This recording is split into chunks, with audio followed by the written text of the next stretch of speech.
अब कलयुग में जी रहे हैं तो हम लोग भी कलयुगी हुए, एटलीस्ट मैं तो अपने आप को कह ही सकती हूँ। हम लोगों को श्री कृष्ण का ज्ञान कैसे मिल सकता है, हम कैसे ले सकते हैं वो सारी चीजें, हम समझ कैसे सकते हैं कि जिंदगी का एक्चुअल में ज्ञान क्या है। यस, देख, ज्ञान प्राप्त करने के लिए भगवान कृष्ण ने खुद गीता में बताया ज्ञान कैसे प्राप्त करना है। सो चैप्टर 4 नंबर 34, तत्विधि प्रणिपातेन परिप्रश्नेन सेवया उपदेक्षन्ति ते ज्ञानम ज्ञानिनस् तत्वदर्शिनः।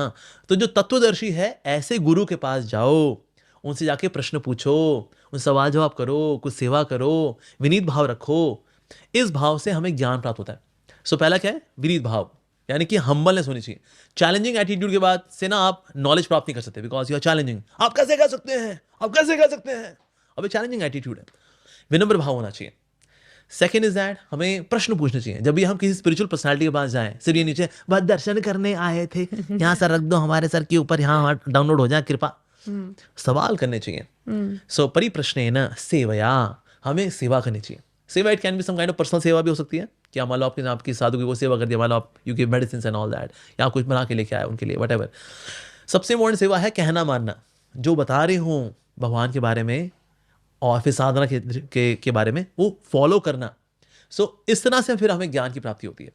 सो उपदेक्षन्ति ते ज्ञानम ज्ञानिनस् तत्वदर्शिना, वो तत्वदर्शी है ना, यानी जो भगवान का भक्त है, जो भगवान के तत्व को जानता है, भक्ति तत्व को जानता है, ऐसे के पास जाकर के फिर हमें जिज्ञासा करनी चाहिए, सीखना चाहिए। सो लर्निंग एटीट्यूड लेकर के आना चाहिए। तो ऐसे ज्ञान की प्राप्ति होगी, भक्ति मिलेगी आपको, you will be very happy. हृदय में है, आपके हृदय में भी आ जाएंगे।